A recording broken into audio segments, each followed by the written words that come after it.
Ryan from Media Spotlight UK. I'm here with Daley, King Kenny's trainer and brother. Result tonight over my mate Nate. How do you feel tonight, my friend? Yeah, great. Happy, enjoy tonight, but then straight back into the gym because the next one's around the corner. So obviously, for the first round, it was like I felt like he wanted to get him out early. Was that the game plan going into the fight, or was it more just we can get some rounds, however the result can come, we'll see what happens? Yeah, my job as a coach is to train him for any outcome.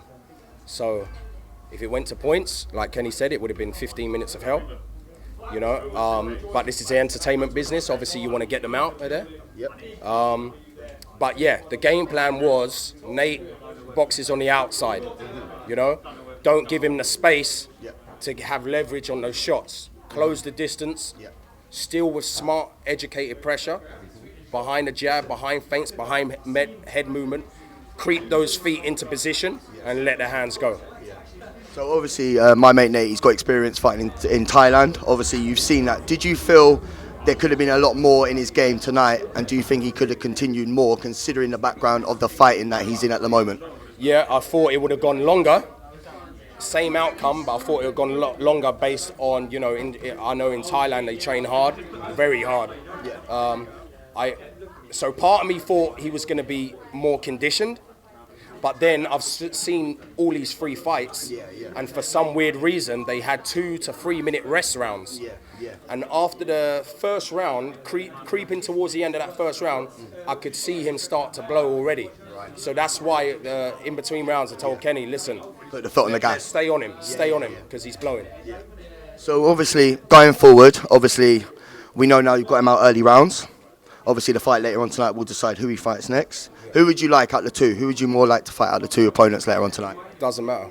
We prepare for anyone, man. Doesn't matter. You're going to have to fight anyway. So either one, I'll just sit back, enjoy the fight.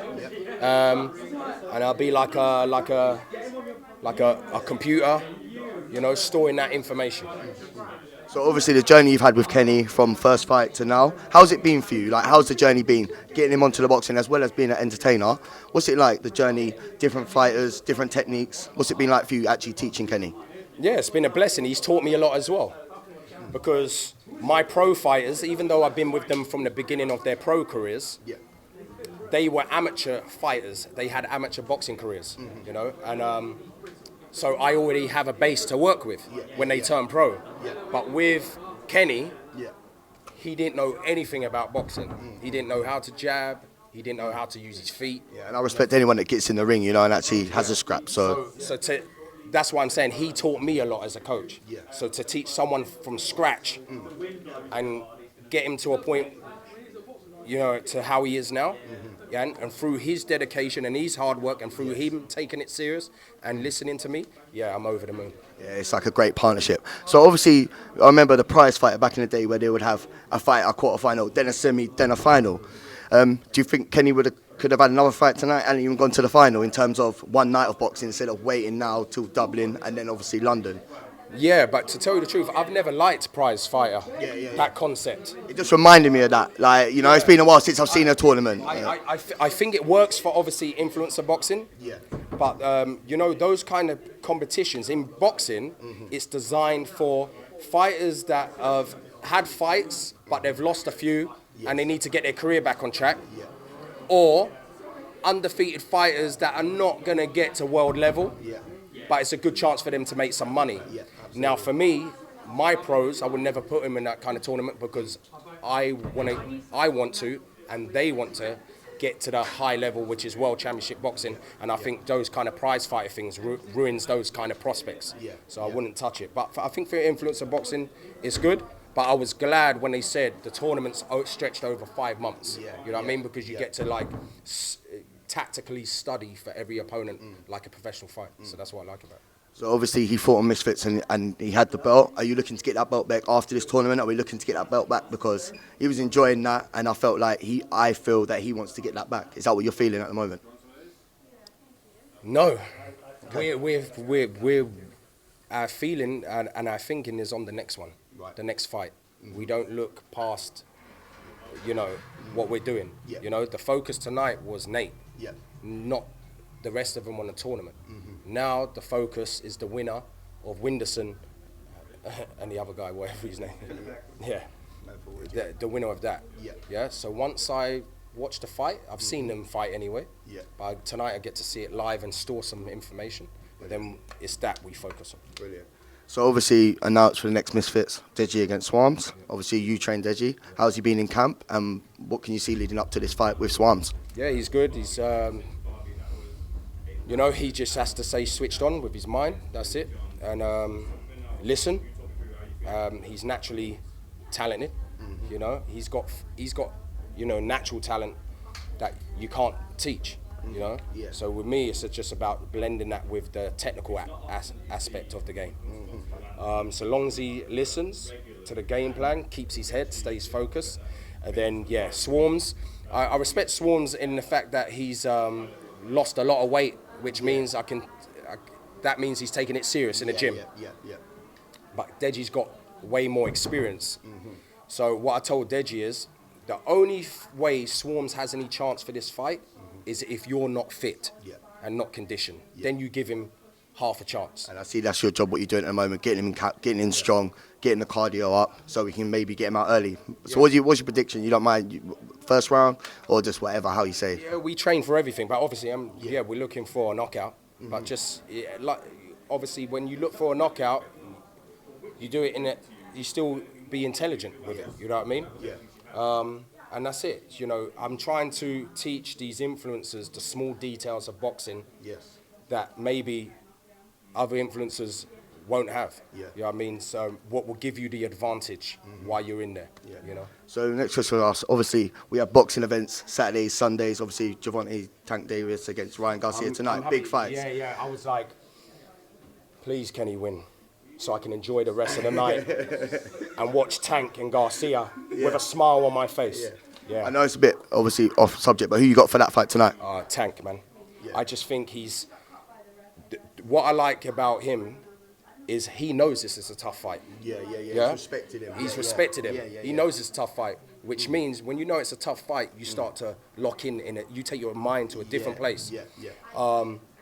And when he said in the press conference, don't bring your mother or your daughter. That was yesterday, And Ryan Garcia, if you saw the energy when he said that, trust me, if you watch fighters, and you watch their body language, the small details of their body language, he was scared when he said that, you know what I mean?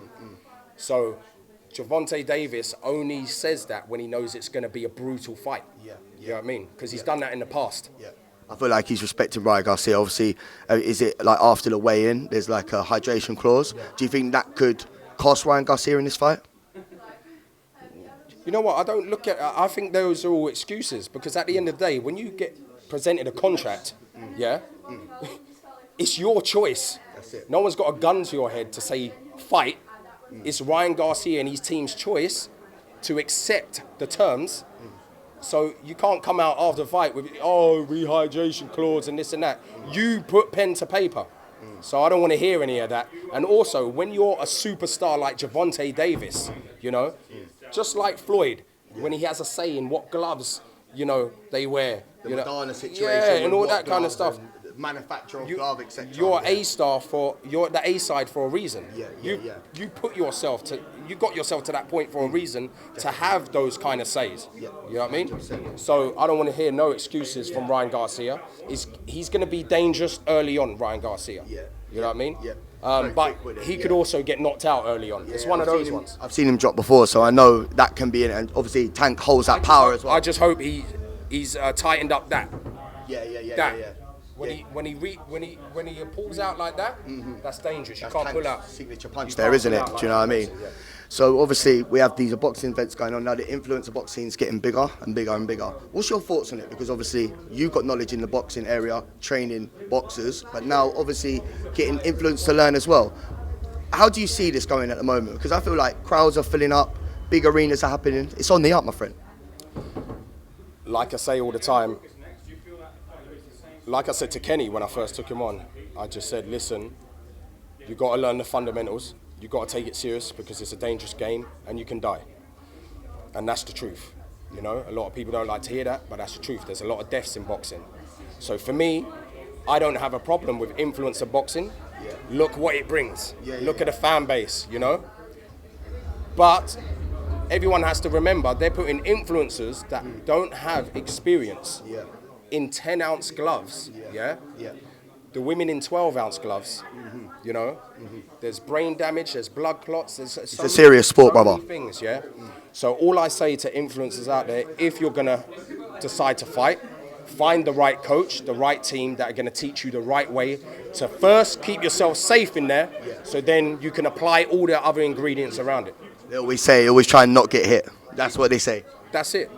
And that's what I tried to do with Kenny, because a lot of people criticised him for not throwing a lot. But what they have to understand is boxing takes a long time, and he was learning the fundamentals of boxing, how to keep himself safe in there. And sometimes those things suffer the output when you're working on something else. You know what I mean? And now, today, we put it all together. A great result, my friend. So yeah, thanks for your time. I can see that your team obviously are together as one. And congratulations on the win tonight for you and obviously Kenny. And good luck going forward, my friend.